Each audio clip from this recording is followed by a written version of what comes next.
Hello বন্ধুরা, আপনারা সকলে কেমন আছেন? আশা করি আপনারা সকলে অনেক ভালো আছেন।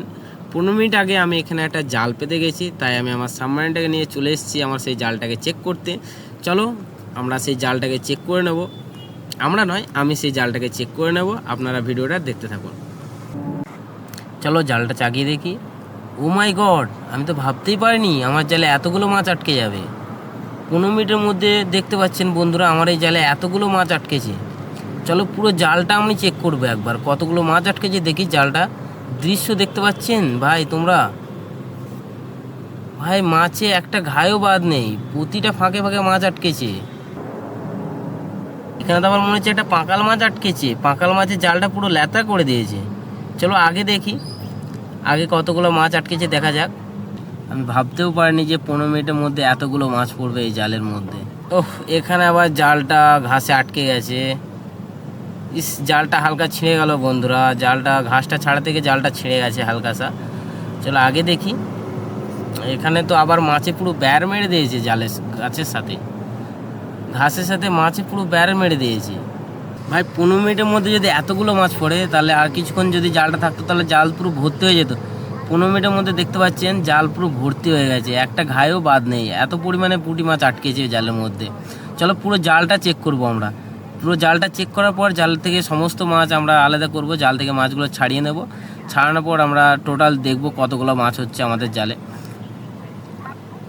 মাছগুলো সব জড়িয়ে গেছে, ল্যাতার সাথে জড়িয়ে গেছে, ল্যাতা পাতার সাথে। এর মধ্যে পাঁকাল মাছ, কিছু পুঁটি মাছ এবং দু একটা জিওল মাছও আছে মনে হচ্ছে, সাথে কই মাছও আছে।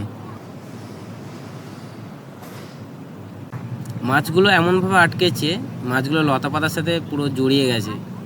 চলো লতা পাতাগুলো জাল থেকে সাইড করে নেব এবং জাল থেকে মাছগুলো পুরো ছাড়িয়ে নেব।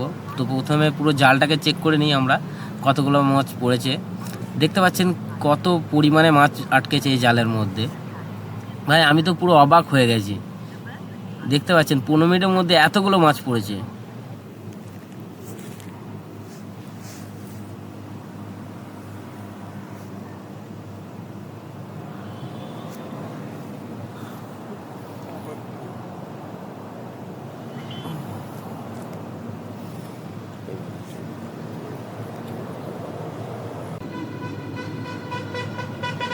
জালটা পুরো চেক করা হয়ে গেছে।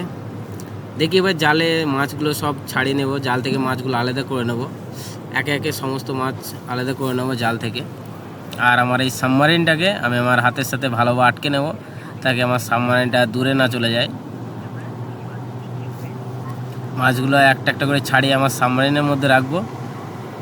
চলো বন্ধুরা ভিডিওটা লাস্ট পর্যন্ত দেখতে থাকো। মাছ করা সম্পূর্ণ সমস্ত মাছগুলো আমি জাল থেকে আলাদা করে নিই, আর লাস্টে বেলায় দেখাবো আমরা আমাদের এই 15 মিনিটের মধ্যে আমাদের এই জালে কতগুলো মাছ আটকেছে।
ভাই কত টাইম লাগে এই মাছ ছাড়াতে?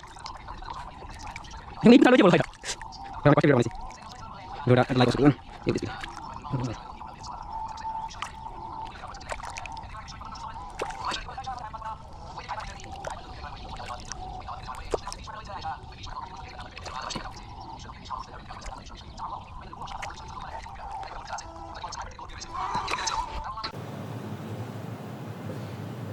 অবশেষে বন্ধুরা সমস্ত মাছ ছাড়িয়ে ফেলেছে। দেখতে পাচ্ছেন কতগুলো মাছ আটকেছে। আমার সাবমারিনের ওপর পুরো ভর্তি হয়ে গেছে আমার সাবমারিনটা। ভাই আমি পুরো ক্লান্ত, পুরো 1 ঘন্টা ধরে মাছ ছাড়াতে টাইম লেগেছে আমার। এই মাছগুলো জাল থেকে আলাদা করতে পুরো 1 ঘন্টা টাইম লেগেছে ভাই। দেখো এখানে বড় বড় সাইজের কাতলা আছে, তারপরে তেলাপিয়া আছে, রুই আছে, আর এবং অনেকগুলো পুঁটি মাছ আছে, সাথে সাথে ছোটো ছোটো চিংড়ি, জিওল মাছও আছে। ভাই আপনারা কমেন্টে অবশ্যই জানাবেন এখানে কতগুলো মাছ হতে পারে। আমার তো দেখে মনে হচ্ছে ভাই 4-5 কেজি হবে। আপনারা অবশ্যই কমেন্টে জানাবেন কত কিলো মতো এখানে মাছ হতে পারে। আর যদি ভিডিওটা ভালো লেগে থাকে ভিডিওটাতে লাইক একটা অবশ্যই করবেন। আর চ্যানেলে নতুন হয়ে থাকলে চ্যানেলটাকে সাবস্ক্রাইব করে দেবেন বন্ধুরা। আপনারা সকলে ভালো থাকবেন, সুস্থ থাকবেন। আবারও দেখা হচ্ছে নতুন ভিডিওতে। ততক্ষণের জন্য আমি আপনাদের কাছ থেকে বিদায় নিচ্ছি।